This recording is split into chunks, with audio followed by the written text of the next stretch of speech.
আল্লাহ নবী বিবি আমাদের আম্মা জান খাদিজাতুল কুবরা রাদিয়াল্লাহু তাআলা আনহা, যে আম্মা জান খাদিজাতুল কুবরা রাদিয়াল্লাহু তাআলা আনহাকে স্বয়ং আল্লাহ পাক নিজে সালাম দিয়েছেন। আমাদের আম্মা জান আমার নবী নূর নবী দয়ার নবীকে ডেকে বললেন, ইয়া রাসূলুল্লাহ, ইয়া হাবিবাল্লাহ, হুজুর আমি খাদিজা জীবনে কোনোদিন আপনার কাছে বালিশের দাবি করিনি, কম্বলের দাবি করিনি, বিছানার দাবি করিনি। খাদিজা কোনোদিন আপনাকে বলিনি খাদিজা একটা ভালো শাড়ি এনে দেন, এমন কথা আপনাকে বলিনি। হুজুর আমি খাদিজা আপনার কাছে একটা দাবি করব, আমার দাবিটাকে আপনি মেনে নেবেন। আল্লাহ নবী বললেন, বলো না খাদিজা কি দাবি করবে? আম্মা জান বলেছিলেন, ইয়া রাসূলুল্লাহ, আমি খাদিজা আমার ইন্তেকালের পরে মক্কার সবচাইতে দামি কাপড়টা দিয়ে, মক্কার সবচাইতে মূল্যবান কাপড়টা দিয়ে আমি খাদিজা আমার কাফন বানিয়ে দেবেন। আল্লাহ নবী বলেছিলেন, ও বিবি খাদিজা, তুমি তো জানো তোমার স্বামী বিশ্ব নবী গরিব, তোমার স্বামী এতিম, কি দাবি করলে খাদিজা দামি কাপড় কেমন করে তোমাকে দেব? অত সত্য তো আমার নাই। আম্মা জান মিসকি মেরে হেসে বলেছিলেন, ইয়া রাসূলুল্লাহ, খাদিজাকে আপনি ভুল বুঝবেন না। ইয়া রাসূলুল্লাহ, খাদিজা আপনার কাছে টাকায় দামি কাপড়ের কথা বলিনি। খাদিজা আপনার কাছে পৃথিবীর বাজারের কোনো দামি কাপড়ের কথা বলিনি। খাদিজা আপনার কাছে চেয়েছে আপনার ওই দামি কাপড়টা, যে জুব্বাটা গায়ে দিয়ে গারে ঘেরাতে আল্লাহর ধ্যানে মগ্ন ছিলেন, যে জুব্বা আপনার গায়ে থাকাকালীন কোরআন শরীফ নাজিল হতো, যে জুব্বা আপনার গায়ে থাকাকালীন ফেরেশতা জিবরাইল আমিন আলাইহিস সালাম আপনাকে বুকের মধ্যে জড়িয়ে ধরত। ইয়া রাসূলুল্লাহ, হাবিবাল্লাহ, ওই কাপড়ের মতো দামি কাপড় মক্কার জমিনে আর দ্বিতীয় নাই। ওই কাপড়টা দিয়ে আমি খাদিজা আমার কাপড় বানিয়ে দেবে। আল্লাহ নবী বললেন, ও বিবি খাদিজা, ওই জুব্বাটা তো ছিঁড়ে গিয়েছে, জীর্ণ হয়ে গিয়েছে, ওটা তো আমি বাদ দিয়ে দিয়েছি। আম্মা জান বললেন, ইয়া রাসূলুল্লাহ, আপনি বাদ দিলে ও আপনার খাদিজা বাদ দিইনি, আপনি বাদ দিলেও আপনার খাদিজা যত্ন করে সেলাই করে জুব্বাটা রেখে দিয়েছে। ওই কাপড়টা ওই জুব্বাটা দিয়ে আমার কাপড় বানাবে। নবী বললেন, খাদিজা ওই জীর্ণ ছেঁড়া কাপড়টা কেন তুমি কাপড় বানাতে চাইছো? আম্মা জান বলেছিলেন, ইয়া রাসূলুল্লাহ, খাদিজার বড় চিন্তা হয়, খাদিজার বড় ভয় হয়, না জানি খাদিজার কবর খাদিজার সঙ্গে কেমন ব্যবহার করবে। ইয়া রাসূলুল্লাহ, হাবিবাল্লাহ, আপনার কাছ থেকে কবরের আযাবের যে বর্ণনা শুনেছি, আপনার কাছ থেকে কবরের শাস্তির যে বর্ণনা আমি খাদিজা শুনেছি। ইয়া রাসূলুল্লাহ, হাবিবাল্লাহ, আমি খাদিজা আমার চোখের পানি ধরে রাখতে পারি না। আমি খাদিজা আমার কবর নিয়ে আমার বড় ভয় হয়। নির্জন কবরে না জানি আমার সঙ্গে কেমন ব্যবহার করবে। ইয়া রাসূলুল্লাহ, হাবিবাল্লাহ, কবরের কথা বারবার চিন্তা হয়, তবে আমি জেনেছি আপনার ব্যবহারকৃত কাপড় দ্বারা পৃথিবীর কোনো মুমিন মুসলমানের যদি কাফন বানানো হয়, আপনার ইজ্জত সম্মানের খাতিরে ওই ব্যক্তিটার কবরে আযাব আল্লাহ পাক মাফ করে দেবে।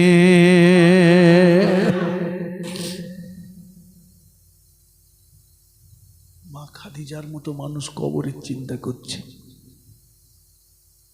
আম্মাজান ইন্তেকাল করলেন, আম্মাজান ইন্তেকাল করেছেন। আম্মাজানকে গোসলখানার ভিতরে নিয়ে গোসল দিচ্ছেন। আম্মাজানের জীবনের বিদায়ী গোসলটা দিচ্ছেন বেটি ফাতেমাতুজ জাহরা রাদিয়াল্লাহু আনহা। সুবহানাল্লাহ বলে। যেমন মা তেমন মেয়ে। আমাদের তো কেউ মারা গেলে গোসল দেওয়ার লোক খুঁজে বেড়াতে হবে, কথা ঠিক কিনা বলে? মেয়ে গোসল দেওয়ার উপযুক্ত হলো না, কোথায় যেতে পারলেন না। আল্লাহ নবী বেটি ফাতেমাতুজ জাহরা রাদিয়াল্লাহু তাআলা আনহা নিজে হাতে আমাদের আম্মাজানকে গোসল দিলেন। ও গোসলখানা থেকে বার হয়ে এসে আল্লাহ নবীর বেটি খাতুনে জান্নাত আল্লাহ নবী যার সম্পর্কে নূরে জামানে জানিয়েছেন সাইয়্যিদাতুন নিসাই আহলিল জান্নাহ। আল্লাহ নবী বলেছেন জান্নাতে নারীদের সরদারিনী হবে আমার বেটি ফাতেমা। আল্লাহ নবী বলেছেন সাইয়্যিদাতুন নিসা আহলিল জান্নাহ, সেই জান্নাতি নারীদের সরদারিনী নিজে হাতে তার মাকে গোসল দিয়ে বাইরে বেরিয়ে বলছেন ইয়া রাসূলুল্লাহ, আমার আব্বা জান আমার আম্মার কাফনের কাপড়টা দেন, আমার আম্মাকে জনমের মতো কাফনের কাপড় পরিয়ে দিয়ে দি।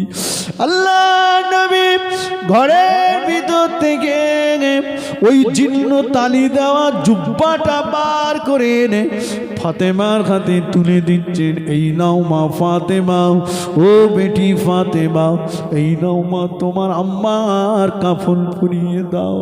আমাদের বুবুজান জুব্বাটা দেখে জজ্জর জজ্জর জজ্জর জজ্জর করে কাঁদতে লাগলেন। আব্বা জান আপনি আমার আম্মাকে এত তাড়াতাড়ি ভুলে যাবেন ভাবতে পারিনি। আব্বা জান আপনি আমাদের কাছে সবসময় খাদিজার তারিফ করতেন, খাদিজার প্রশংসা করতেন, খাদিজার কথা গল্প করতেন, খাদিজার কথা আমাদেরকে শোনাতেন। আর আমার আম্মা ইন্তেকাল করেছে, এত তাড়াতাড়ি আপনি আপনার খাদিজাকে ভুলে গেলেন। আমি ফাতেমা বুঝতে পারি না এত তাড়াতাড়ি কেমন করে আপনি আপনার খাদিজাকে ভুলে গেলেন। আল্লাহ নবী দয়ার নবীর চোখ দিয়ে টপ টপ করে পানি গড়িয়ে যায়। নবী বলেছিলেন ও বেটি ফাতেমা এমন কথা বলো না, আমি রাসূলুল্লাহ আল্লাহ পাকের দরবারে দোয়া চাই। আল্লাহ কিয়ামতের ময়দানে যেদিন বাপ বেটাকে ভুলে যাবে, বেটা বাপকে ভুলে যাবে, মা মেয়েকে ভুলে যাবে, মেয়ে মাকে ভুলে যাবে, স্বামী তার বিবিকে ভুলে যাবে, বিবি তার স্বামীকে ভুলে যাবে। ও ফাতেমা, আমি আল্লাহর দরবারে কাঁদি, দুফোঁটা চোখের পানি ফেলি। আল্লাহ, যেদিন কেউ কাউকে চিনতে পারবে না, সেদিন আমি রাসূলুল্লাহ, আমি যেন আমার খাদিজার কথা ভুলে না যায়। আর একটু জোরে বলুন সুবহানাল্লাহ। ও আমার বেটি ফাতেমা, কেঁদো না মা, কেঁদো না। এটা তোমার আম্মার ওসিয়ত ছিল, তোমার আম্মা ওসিয়ত করে গিয়েছিল, এজন্যই তো আমি জুব্বাটা তোমাকে দিলাম। ফাতেমার কান্না বন্ধ হয়ে গেল। জুব্বাটা নিয়ে গোসলখানার ভিতরে ঢুকে বললেন, ঢুকে দেখতে পেলেন কারা যেন এসে আমাদের আম্মা জান খাদিজাতুল কুবরার গায়ে জান্নাতি কাফন পরিয়ে দিয়ে গিয়েছে। আর একটু জোরে বলুন সুবহানাল্লাহ। আমাদের বড় আম্মা জান খাদিজাতুল কুবরা রাদিয়াল্লাহু তাআলা আনহাকে নিয়ে আল্লাহ নবী সাহাবা হুজুরদের সঙ্গে নিয়ে মক্কা শরীফে জান্নাতুল মুআল্লা কবরস্থানে চলে গেলেন। জান্নাতুল মুআল্লা আল্লাহ পাকের দয়ার জান্নাতের একটা বাগান, চোখে না দেখলে বোঝানো যাবে না বাবা। 2010 সালে আল্লাহ নিয়ে গিয়েছে জান্নাতুল মুআল্লাতে গেলাম। বড় আম্মা জানের খবর কোনটা, ছুটে ছুটে গেলাম, আশ্চর্য হয়ে গেলাম। পাহাড়ের পাদদেশে যেখানে কোনো গাছ নেই, আমাদের বড় আম্মা জান খাদিজাতুল কুবরা রাদিয়াল্লাহু তাআলা আনহার কবরে মাথার কাছে একটা ঝুপড়ি গাছ ছায়া করে রেখেছে। ও মায়েরা, 2016 সালে গেলাম, সেবারও যে দেখি আমাদের বড় আম্মা জান খাদিজাতুল কুবরা রাদিয়াল্লাহু তাআলা আনহার মাথার কাছে ঝুপড়ি গাছটা আজও ছায়া করে আছে। আম্মা জান দুনিয়াতে আমার নবীকে ছায়া করেছিলেন, আল্লাহ আম্মা জানের কবরটা ছায়া করে দিয়েছে। আল্লাহ নবী নিজে আমাদের আম্মা জান খাদিজাতুল কুবরা রাদিয়াল্লাহু তাআলা আনহার কবরে নেমে পড়লেন। আম্মা জানের কবরে নিজে লুটুবাটি গড়াগড়ি দিয়ে আমাদের আম্মা জানকে নবী নিজে গাতে কবরে শুইয়ে দিলেন। কবরের 3 মুঠো মাটি দিয়ে সবাই চলে যাচ্ছে। সিদ্দিক আকবর বলছি, ইয়া রাসূলুল্লাহ, ইয়া হাবিবাল্লাহ, হুজুর চলে আসুন, জান্নাতুল মুআল্লা জেনে চলে আসুন। ওমর রাদিয়াল্লাহু আনহু বলছেন, হুজুর চলে আসুন, জান্নাতুল মুআল্লা ছেড়ে চলে আসুন। আল্লাহ নবী বললেন, সাহাবীরা, বাবা আবু বকর, বাবা ওমর, তোমরা যাও, আমি এক্ষুনি আমার খাদিজাকে ছেড়ে যাব না। সাহাবীরা চলে গেলেন। কিতাবের ভিতরে এসেছে আল্লাহ নবী আমাদের আম্মা জানের কবরে একবার মাথার দিকে, একবার পায়ের দিকে, একবার মাথার দিকে, একবার পায়ের দিকে নবীর চোখ দিয়ে টপ টপ টপ টপ করে পানি গড়িয়ে যায়। আল্লাহ পাক ফেরেশতা জিবরাইল আমিনকে পাঠিয়ে দিলেন, যাও জিবরাইল, আমার বন্ধুর চাচাকে হারিয়েছে, আমার বন্ধু একই বৎসরে বিবিকে হারিয়েছে, আমার বন্ধু ভেঙে পড়েছে। জিবরাইল চলে যাও, আমার বন্ধু খাদিজার জন্য চিন্তা করছে, চলে যাও। জিবরাইল আমার বন্ধুকে যে বলে দাও আমার বন্ধু যেন খাদিজার জন্য চিন্তা না করে। খাদিজার কবরে মুনকার নকিরের সওয়ালে জবাব আমি আল্লাহ আরশে আজিম থেকে নিজেই দিয়ে দেব। আর একটু জোরে বলো সুবহানাল্লাহ।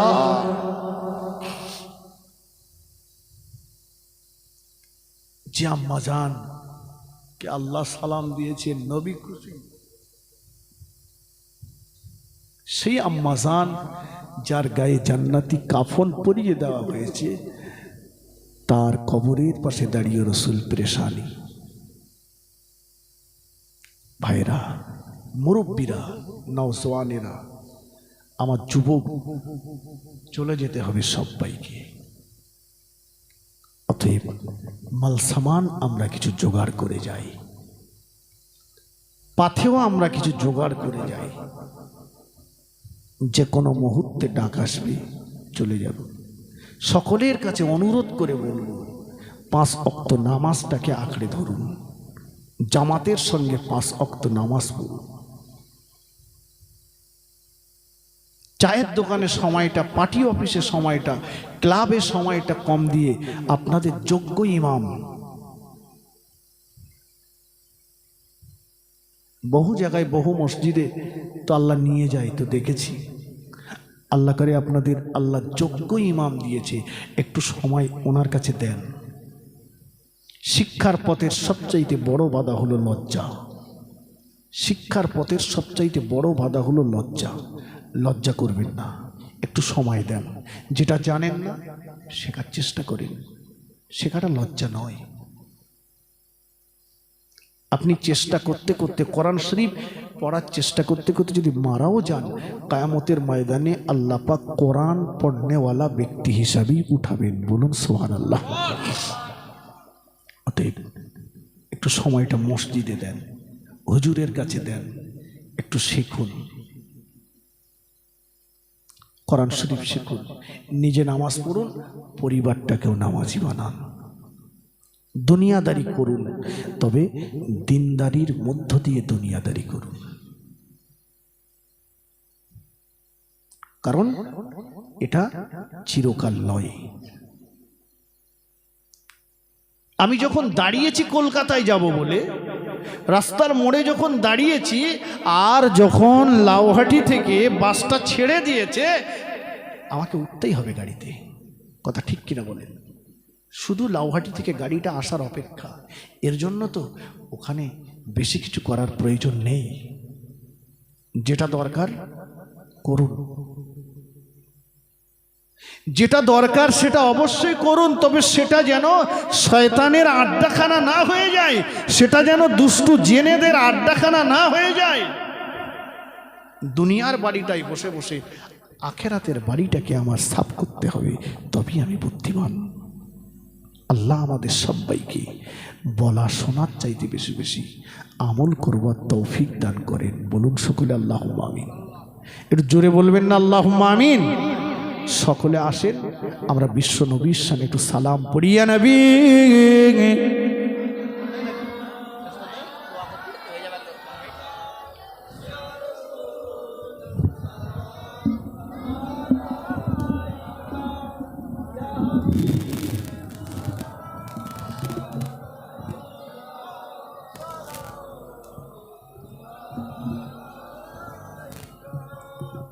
طلع البدر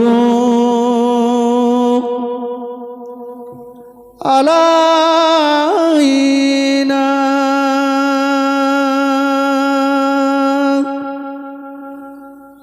من ثنية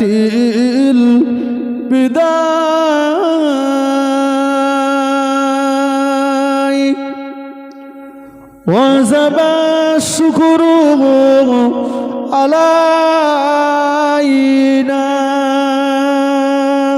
مدى لله داعي يا نبي سلام عليك يا ইয়া রাসূল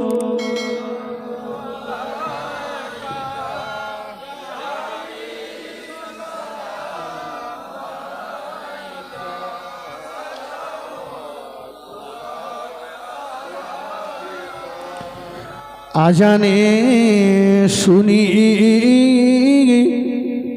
আপনার নাম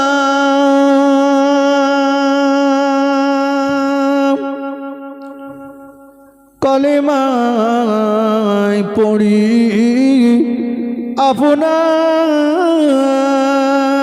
আপনার নাম নামাজে আপনাকে সালাম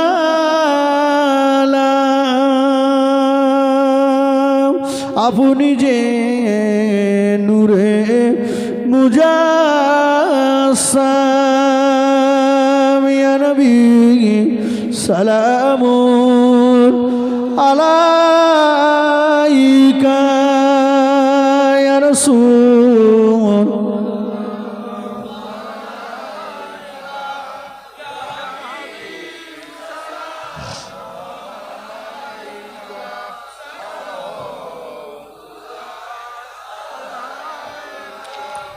নবী মোরাজে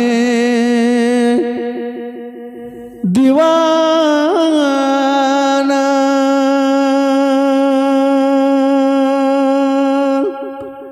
আপনি যে মোদেরি ঠিকানা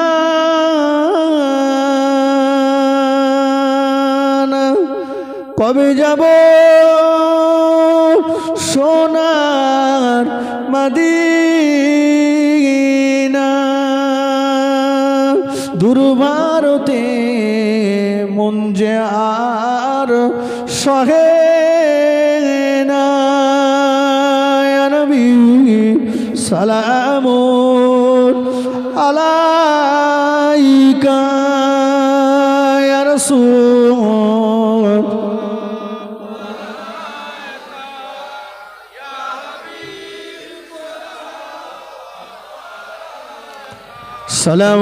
সালাওয়াতুল্লাহ আলাইকা ইয়া রাব্বি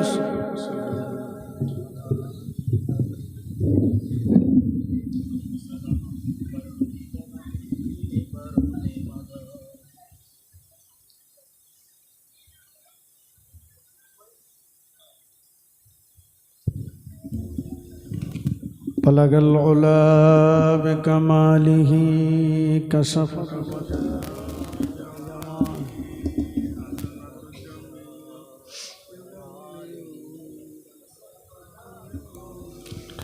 اللهم صل على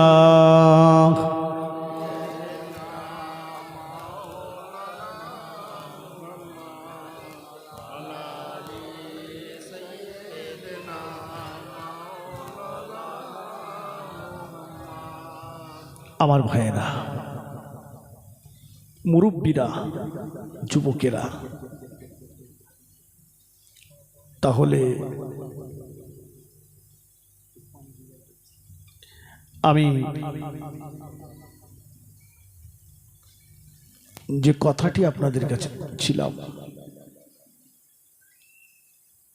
একটু সামান্য বাকি আছে প্যাকেট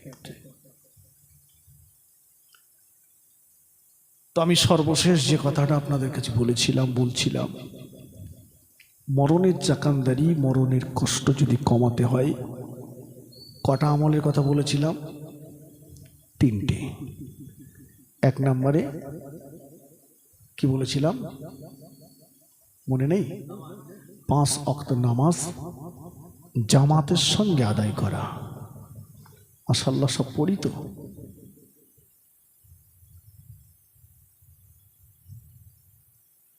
অনেকেই যায় না ফজরে তো আর ইমাম মুয়াজ্জিন চালায় নাকি এখানে মাশাআল্লাহ মনে হয় মসজিদ ভর্তি হয়ে যায়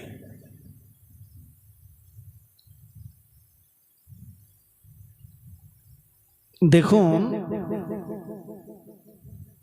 ইসলাম এ কথা বলিনি যে আপনি আপনার চাষবাস, ব্যবসা বাণিজ্য, ঘর বাড়ি, দোকান পসারি সব কিছু ফেলে মসজিদে যে শুয়ে থাকেন, এ কথা বলেছে?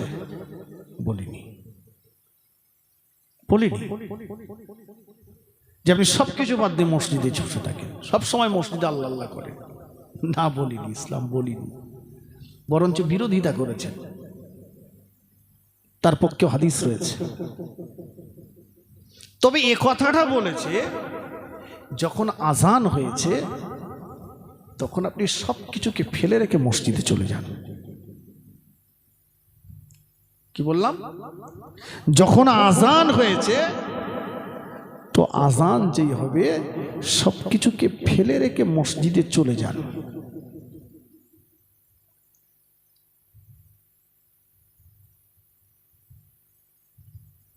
তিনটে কাজ অতি দ্রুত করো।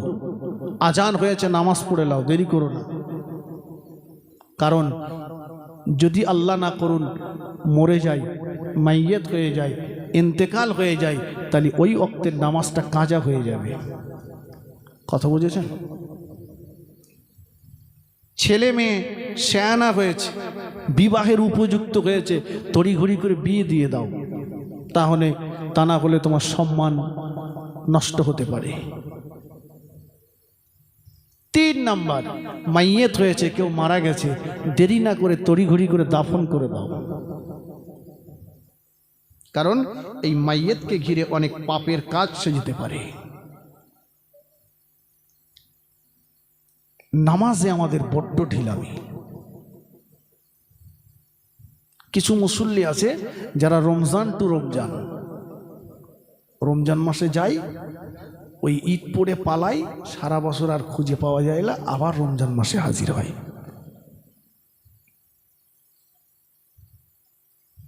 আমি সব কিছু বাদ দিয়ে মসজিদে যেতে বলিনি, তবে আজান হলে সব কিছু বাদ দিয়ে মসজিদে যেতে বলেছি। সব ত্যাগ করে মসজিদে যে শুয়ে থাকার কথা বলিনি।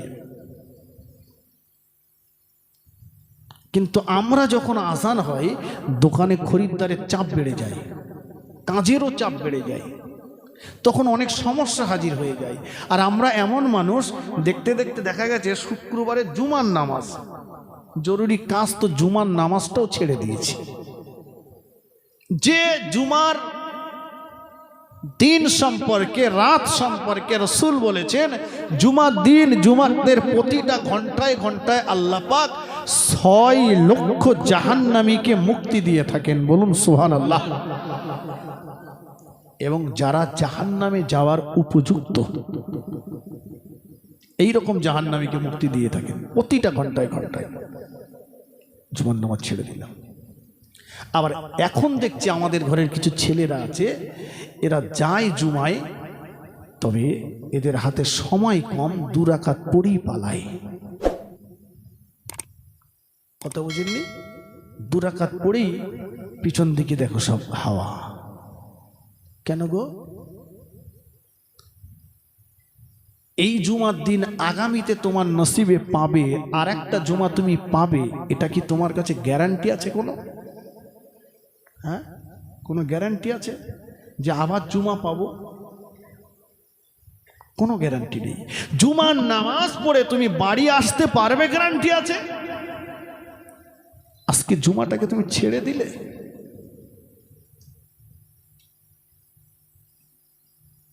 ফরজটাকে পড়লে সুন্নাতকে বাদ দিলে, তুমি রাসূলকে বাদ দিয়ে আল্লাহ পেতে চাইছো, পাওয়া যাবে কি? না। আল্লাহকে পেতে গেলে রাসূলের ইত্তেবা করতে হবে।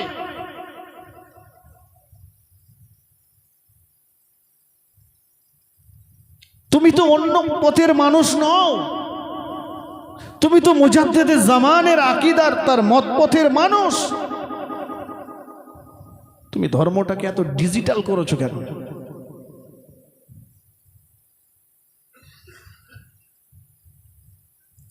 সামনে দিয়ে হুড়োহুড়ি করে পালাচ্ছেন, ছেঁড়া 2টো জুতো নিয়ে এসেছিল, যাওয়ার সময় লোকের নতুন 2টো নিয়ে পালিয়েছে। বলে ভুল করে কি করে আসে? ভুল করে গেল তা তুমি জীবনে তো ছেঁড়া জুতো নিয়ে আসোনি, সবসময় টাটকা জিনিস নিয়ে আসো কি করে?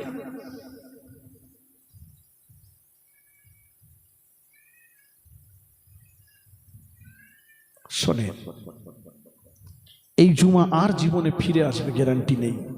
অতএব